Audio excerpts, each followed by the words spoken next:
સુરત જિલ્લા ઉદ્યોગ કેન્દ્રના જોઈન્ટ કમિશનર જે.બી. દવે સાથે વાત કરી હતી તો એમણે સ્પષ્ટ એવું કીધું કે જૂના જીઆરની અંદર કોઈ પણ ફેરફાર કરવામાં આવ્યો નથી। ખાલી એક શબ્દોનું જે અર્થઘટન છે એ ખોટી રીતના કરવામાં આવ્યું છે।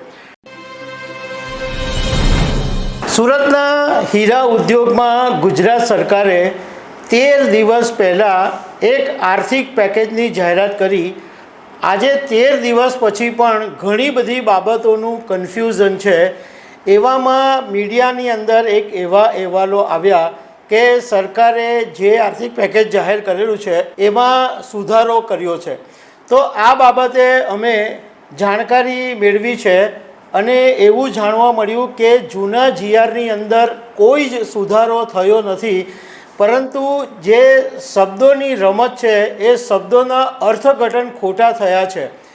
તો રત્ન કલાકારો માટે એકદમ ક્લિયર કટ શું છે એ હું તમને જણાવીશ। મારું નામ રાજેશ શાહ છે અને તમે જોઈ રહ્યા છો ગુજરાતના સૌથી મોટા ડિજિટલ ન્યૂઝ પ્લેટફોર્મ ખબરછે.com। ગુજરાત સરકારનો 24 મે 2025નો એક જૂનો જીઆર છે। એની અંદર એવું લખવામાં આવ્યું છે કે રત્ન કલાકાર 31/3/2024 બાદ છૂટા થયેલા હોય અને આ પૂર્વે ઓછામાં ઓછા 3 વર્ષ કોઈપણ હીરાના કારખાનામાં કામગીરી કરી હોવી જોઈએ અને તે હાલ હીરા ઉદ્યોગ ક્ષેત્રની રોજગારીથી વંચિત હોવો જોઈએ। આ બાબતના પુરાવા અરજી સાથે રજૂ કરવાના રહેશે અને રત્ન કલાકારની ઉંમર 21 વર્ષથી હોવી જોઈએ। હવે આની અંદર જે આજે મીડિયાની અંદર અહેવાલો આવ્યા કે ગુજરાત સરકારે આ જે જીઆર છે એમાં સુધારો કર્યો છે અને આર્થિક પેકેજની અંદર સુધારો કર્યો છે। તો આ બાબતે અમે સુરત જિલ્લા ઉદ્યોગ કેન્દ્રના જોઈન્ટ કમિશનર જે.બી. દવે સાથે વાત કરી હતી તો એમણે સ્પષ્ટ એવું કીધું કે જૂના જીઆરની અંદર કોઈ પણ ફેરફાર કરવામાં આવ્યો નથી। ખાલી એક શબ્દોનું જે અર્થઘટન છે એ ખોટી રીતના કરવામાં આવ્યું છે।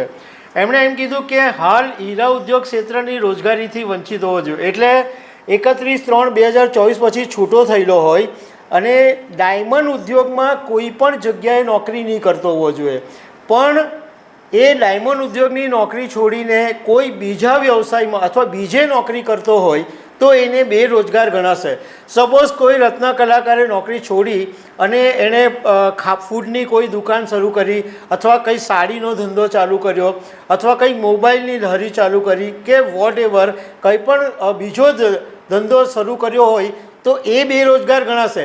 પરંતુ એ જો ડાયમંડ ઉદ્યોગની અંદર ફરીથી કોઈ જગ્યાએ જોબ કરતો હોય તો ઓછો પગાર બી હશે તો એ બેરોજગાર નહીં ગણાશે। બીજી એક બાબતની ક્લેરિટી પણ અમે જે.બી. દવે પાસેથી મેળવી।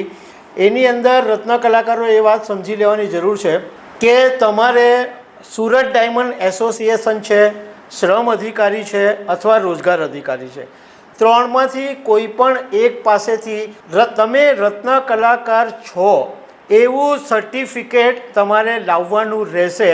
અને ગુજરાત સરકારે જે રત્ન કલાકારોના સંતાનો માટે મેક્સિમમ 13,500 રૂપિયાની ફી નક્કી કરી છે એના માટે સુરત જિલ્લા ઉદ્યોગ કેન્દ્રએ એક બહુ સરળ રસ્તો કાઢ્યો છે કે જે રત્ન કલાકારો એલિજિબલ હશે, જે સર્ટિફિકેટ હશે, જે સ્કૂલનું એમનું બોનોફાઇડ સર્ટિફિકેટ હશે, એવા રત્ન કલાકારોએ જિલ્લા ઉદ્યોગ કેન્દ્રની કચેરીએ જવાની જરૂર નથી, ત્યાં આવવાની જરૂર નથી। એમણે જે તે સ્કૂલમાં એમના જ્યાં બાળકો ભણતા હોય ત્યાં સ્કૂલમાં જઈ અને ફોર્મ ભરવાનું છે।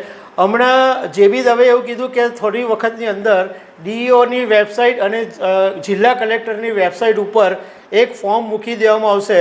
એ ફોર્મ ડાઉનલોડ કરી અને એ ભરી અને સ્કૂલમાં આપી દેવાનું, એટલે સ્કૂલવાળા બધું વેરીફાઈડ કરશે અને સ્કૂલવાળા વેરીફાઈડ કરીને સ્કૂલના જે માણસ હશે એ સુરત જિલ્લા ઉદ્યોગ કેન્દ્ર પર જશે। એટલે રત્ન કલાકારોએ સુરત જિલ્લા ઉદ્યોગ કેન્દ્રની કચેરીએ જવાની જરૂર નથી, એમણે માત્ર એમની સ્કૂલ પર જવાનું છે અને સ્કૂલના જે શિક્ષક કે જે હોય એ એમને સમજાવશે કેવી રીતના ફોર્મ ભરવાનું છે, શું પુરાવા આપવાના છે, એ બધું સ્કૂલના લોકો સમજાવશે। એટલે રત્ન કલાકારોએ આ વાત સમજી લેવાની જરૂર છે કે બહુ દોડાદોડી કરવાની જરૂર નથી કે સુરત જિલ્લા ઉદ્યોગ કેન્દ્ર પર જવાનું કે તમારે ખાલી એક સર્ટિફિકેટ સુરત ડાયમંડ એસોસિએશન અથવા શ્રમની ઓફિસ કે એ તમારે લાવવાનું રહેશે. પરંતુ આ એક બહુ સરળ માર્ગ છે. એટલે રત્ન કલાકારો માટે બહુ ક્લિયર કટ આ મેસેજ છે કે જીઆરની અંદર કોઈ ફેરફાર નથી થયો, પરંતુ તમે બીજે રોજગારી કરતા હશો તો બેરોજગાર ગણાશો, ડાયમંડ ઉદ્યોગમાં કામ કરતા હોય તો નહીં ગણાશો. તો દર્શક મિત્રો, આવી અનેક વાતો સાથે અમે તમને મળતા રહીશું. Thank you very much.